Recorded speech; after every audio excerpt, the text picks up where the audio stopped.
Hello guys, कैसे हो सब लोग। Welcome back to my channel master class by Sarkars. और आज हम बात करने वाले हैं जेईई मेंस 2021 के बारे में।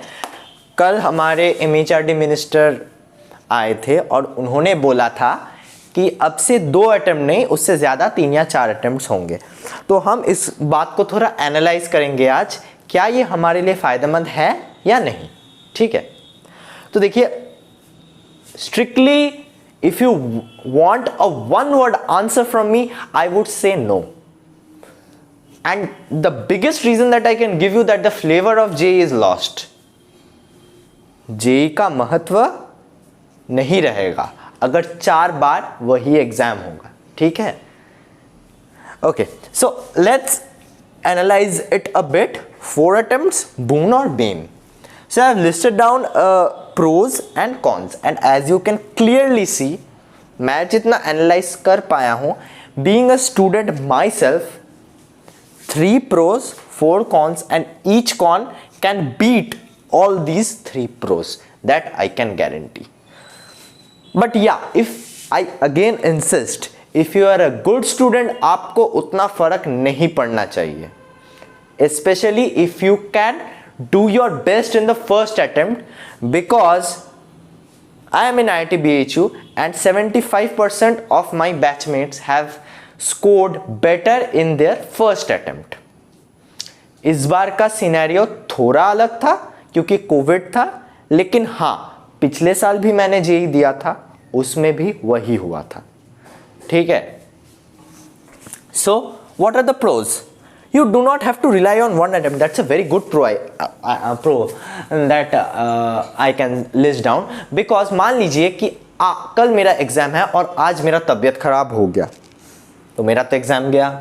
या फिर XYZ के कारण मैं सेंटर टाइम से नहीं पहुंच पाया, अंदर से पैनिकनेस होगा, मैं उतना शांत नहीं रह सकता जब मैं हर एक क्वेश्चन अटेम्प्ट कर रहा हूँ।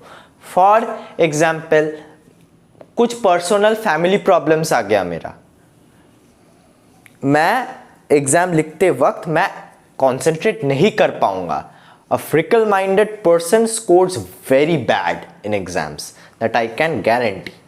शांत नहीं रहोगे, एग्जाम में कुछ नहीं होने वाला, एकदम ये लिख के ले लो।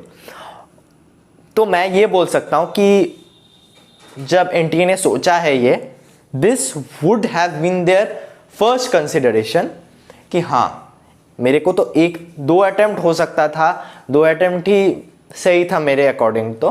लेकिन हाँ, you don't have to rely just on 1 attempt कि एक दिन 3 घंटा बर्बाद हो गया, इसका मतलब मैं खराब बंदा हूँ।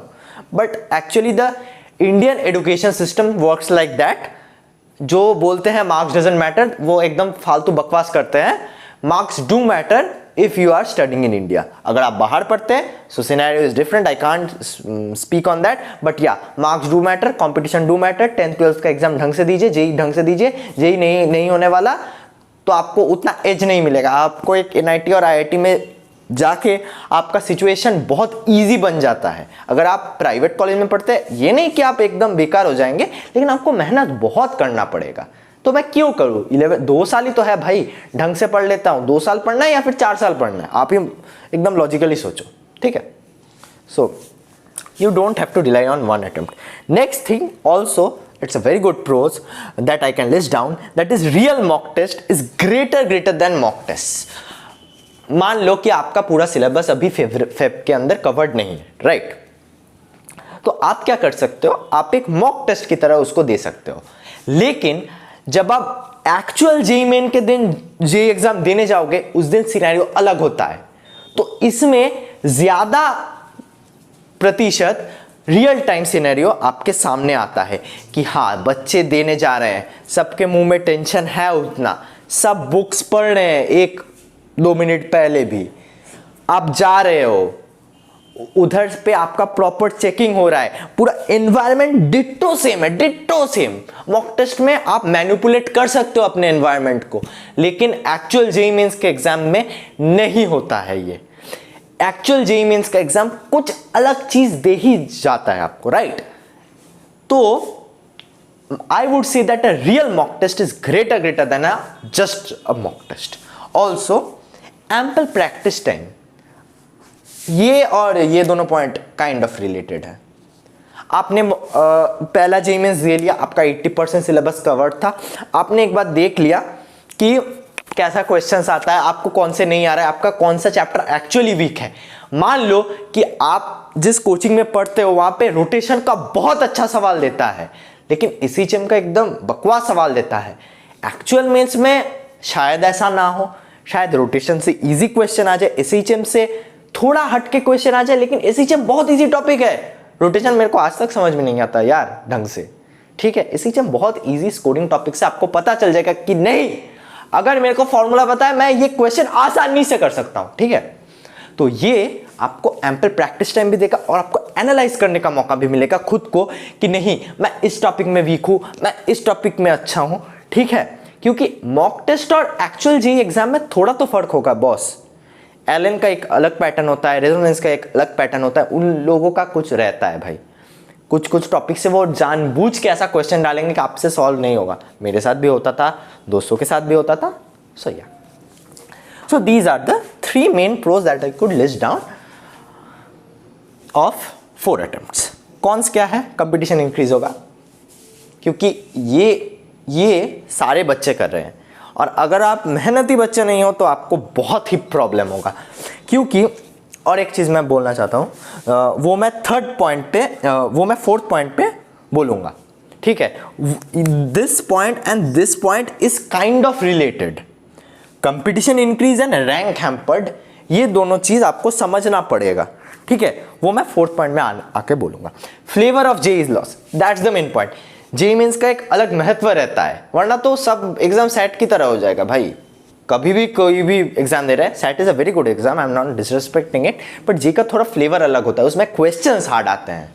अच्छा, और एक चीज आपको पता है, अगर आपको पता नहीं है, इस बार क्या हो रहा है, 90 क्वेश्चंस में से आपको 75 चूज करने का मौका दे रहा है।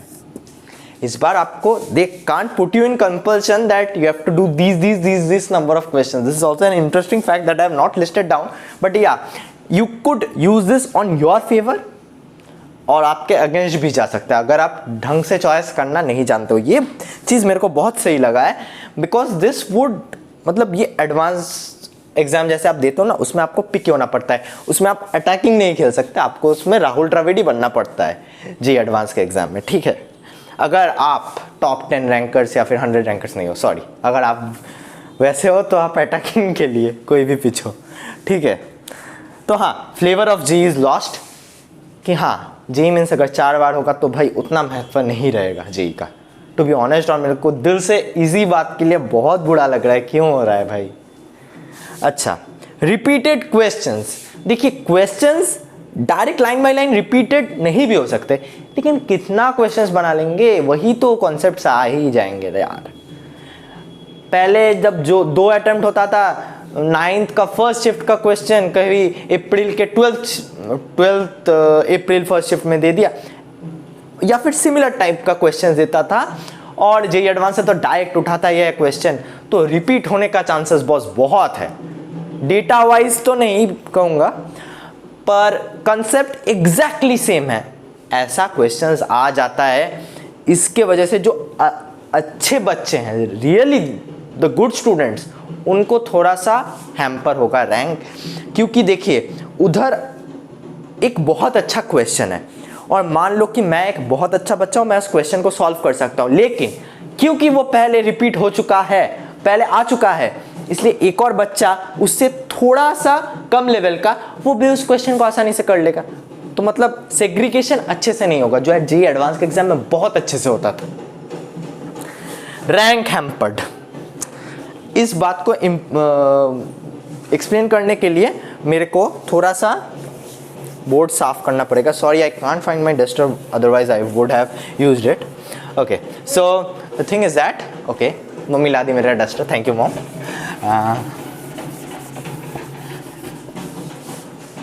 सो रैंक हैम्पर्ड का बात मैं आपको समझाता हूँ। Okay, I am very sorry if you could hear that background noise, I can't do anything about it, so please bear with me। Rank hampered, देखिए पर्सनल एक्सपीरियंस से मैं बोल सकता हूं 2018, 17, 16 ये वाला ईयर्स देखिए और 2019-20 देखिए। जब से 2 अटेम्प्ट हुआ है, आप in a sample space of 100 people you choose any 3 and they would say कि यही यार बेटर था, रैंक गिर गया, 180 मिल रहा है, 200 मिल रहा है, फिर भी 6000 7000 रैंक आ रहा है, 300 मैं बात कर रहा हूँ, मैं 360 में बात नहीं कर रहा हूँ। और उधर क्या होता था, 200 मार्क्स ला दो, 4-5 हज़ार रैंक आ जाते थे। और also I would stress that resonance has rated 2020 some of the papers greater than 2018। वो डिफिकल्टी लेवल आप देख सकते हो। फिर भी क्यों ये हुआ, क्योंकि परसेंटाइल बहुत बड़ा चीज़ है और 4 बार होगा तो सबका रैंक गिरेगा। मैं आपको एक एग्जांपल दे रहा हूँ। मान लो कि पहले में 15 लोगों ने 100 परसेंटाइल स्कोर किया और मान लो कि मैं एक 100 परसेंटाइल वाला बंदा हूँ, मैं सोचा कि मैं और 3 अटेम्प्ट्स नहीं दूंगा। सेकंड में भी 16 किया, उसके बाद 8 किया, उसके बाद 10 किया। इसका मतलब कितने 100 परसेंटाइल्स आ गए? If you add 15 + 16 is 31, 31 + 10 is 41, मतलब 49 बंदे ने 100 परसेंटाइल स्कोर किया। इसका मतलब इनमें से कोई एक का तो रैंक 49 होगा जो रैंक 1 डिजर्व करता है, हाँ कि ना, है ना? जो रैंक 1 डिजर्व करता है उसका रैंक इंटू 50 हो रहा है, कुछ ज्यादा नहीं हो गया बॉस?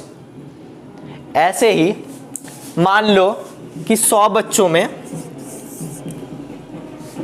पहले अटेम्प्ट में 50 बच्चे टॉप पे थे, 50 बच्चे टॉप पे थे, तो इसका परसेंटाइल होगा, इस x का परसेंटाइल होगा 50 परसेंटाइल। नेक्स्ट में किसी पूरा चीज उलट जा रहा है और इधर 50 बच्चे टॉप पे हैं और यहाँ पे x लास्ट में है और यहाँ पे कोई y बंदा है, तो x और y दोनों का परसेंटाइल 50 है। तो अगर मैं पूरे चीज को जस्ट मिरर कर दूं, if I place a mirror over here and I swap the ranks, तो हर एक बंदे का रैंक टाइप ऑफ इंटू 2 हो जाएगा, टाइप ऑफ, ठीक है? मतलब ये वाला बंदा और ये वाला बंदा ही फर्स्ट रहेगा, जो लास्ट हुआ है मैं मान लेता हूँ वो लास्ट हो रहा है because I have just mirrored the rank. So yeah, you could see that there is a possibility of getting your rank multiplied by a factor x, where x is a positive number. So it's not good for you. वैसे ही Covid में हुआ था, Covid situation में बहुत कम aspirants ने exam दिया था। क्या होता है मैं बताता हूं आपको, 4 अटेम्प्ट है ना, सीरियस बच्चे एग्जाम देते हैं, सीरियस बच्चे बहुत अच्छे से एग्जाम देते हैं, लोग फालतू लोग होते हैं उनके लिए रैंक बिगड़ जाता है। मान लो कि इधर 100 बच्चे ने एग्जाम दिया, मेरा रैंक है 2 थोड़ा ज्यादा होगा, 20 कर लेते हैं। इधर अगर 80 बच्चे ने एग्जाम दिया, फिर भी मेरा रैंक 20 आया, इसमें 60 बच्चों ने दिया, मेरा रैंक 20 आया, इसमें 40 बच्चों ने दिया, मेरा रैंक 20 आएगा। इधर जब मेरे को 50 परसेंटाइल मिलेगा ना, परसेंटाइल है ये, ठीक है, और इधर मेरे को 80 परसेंटाइल मिल रहा था। डिफरेंस देख रहे हो? बंदा डिप्रेस नहीं होगा एडवांस के जस्ट 1 महीने पहले? क्या लगता है आपको? बहुत आसान है। रैंक इंक्रीज होने का चांसेस बहुत होता है क्योंकि नीचे वाले बच्चे चले जाते हैं और परसेंटाइल पूरा उल्टा है, परसेंटाइल पीछे से कैलकुलेट होता है, कितना लोग आपके पीछे हैं divided by total number of students, ऊपर से 1 2 3 4 एडवांस ऐसा कैलकुलेट नहीं होता है। यही दिक्कत है कि नॉन सीरियस एस्पिरेंट्स वो लोग सोचेंगे यार जेईई मेंस तो मेरे लिए है ही नहीं, जेईई मेंस मेरे लिए है ही नहीं, इसलिए दिक्कत हो जाता है। इसलिए इस बार हुआ था 210 ला रहे थे, फिर भी 98 percentile, it's not good, right? So अच्छे बच्चों के लिए थोड़ा सा तो डिफिकल्ट होगा ही, तो इसलिए आप वेब में अच्छे से अटेम्प्ट कीजिए प्लीज़। और लास्ट पॉइंट मेरा था, जेईई एडवांस के लिए टाइम आपको कम मिलेगा। देखिए आप इसको बून की तरीके से भी सोच सकते हैं। अगर आप पहले अटेम्प्ट में बहुत अच्छा कर दिए उसके बाद आपको फिक्र नहीं है, ठीक है, लेकिन अगर आप लास्ट अटेम्प्ट तक भी जेईई मेंस के साथ स्ट्रगल करते रहेंगे, इंडियन मेंटालिटी एक होता है। मान लो मैं एक एग्जांपल दे रहा हूं, मान लो कि मेरा संडे फिजिक्स एग्जाम है, सॉरी सैटरडे फिजिक्स एग्जाम है और मंडे कंप्यूटर एग्जाम है, और आज थर्सडे है, तो यूजुअली मेंटेलिटी ये होता है, ये मैं एक्सपीरियंस से बता रहा हूँ, कि सैटरडे सुबह तक मैं फिजिक्स ही पढ़ता रहूँगा, मैं कंप्यूटर को उतना ध्यान नहीं दूंगा, उसके बाद मैं डेडिकेटेडली कंप्यूटर पढ़ूंगा, ठीक है। तो इसके लिए कंप्यूटर के लिए मेरे को ज़्यादा समय मिल रहा है। For example physics exam Sunday हो गया, तो इंडियन मेंटेलिटी ये होता है कि मैं संडे तक थोड़ा थोड़ा फिजिक्स पढ़ता रहूँगा और कंप्यूटर में थोड़ा कम ध्यान दूंगा, इसलिए कंप्यूटर का टाइम घट जाएगा। तो अगर आप उस मेंटालिटी से चल रहे हो तो जेईई एडवांस के लिए आपको कम टाइम मिलेगा, ठीक है। लेकिन अगर आप ऐसे बंदे हो कि मैंने तो फेब में ही दे दिया, मेरा बहुत अच्छा हो गया, देन इट्स फाइन। लेकिन अगर आप थोड़ा सा सीरियस स्टूडेंट हो, भाई एक हफ्ते तो वेस्ट होगा ना, मम्मी पापा बोलेंगे भाई एक हफ्ते है, थोड़ा सा आप फॉर्मूलाज देख लो, थोड़ा मेंस ओरिएंटेड पढ़ लो। So if you multiply 1 week into 4, so your 1 month is lost from the JEE advanced preparation, which is a great number, good number। क्योंकि मम्मी पापा तो बोल सकते हैं अगर आप 99.5 लाए हो, बेटा थोड़ा ट्राई कर लो, पिछले बार तो 99.5 आया था, इस बार 99.7 आ जाए, इस बार 99.8 आ जाए, आपका भी एक्सपेक्टेशन रह सकता है। सो या this was all for the video, जो मैंने कॉन्स और प्रोज लिस्ट किया था। So the thing I would say that I am not very happy with the decision, but मेरे डिसीजन से कुछ होने नहीं वाला या फिर कुछ रुकने नहीं वाला। NTA and the ministry has decided and we have to accept it। और हाँ, ये पूरा तरीके से फाइनल नहीं है, ये बस मिनिस्टर ने बोला है कि ऐसा हो सकता है। So yeah, this was all for the video. Hope you liked it. If you did like it, please do like, share and subscribe. Okay guys, peace out.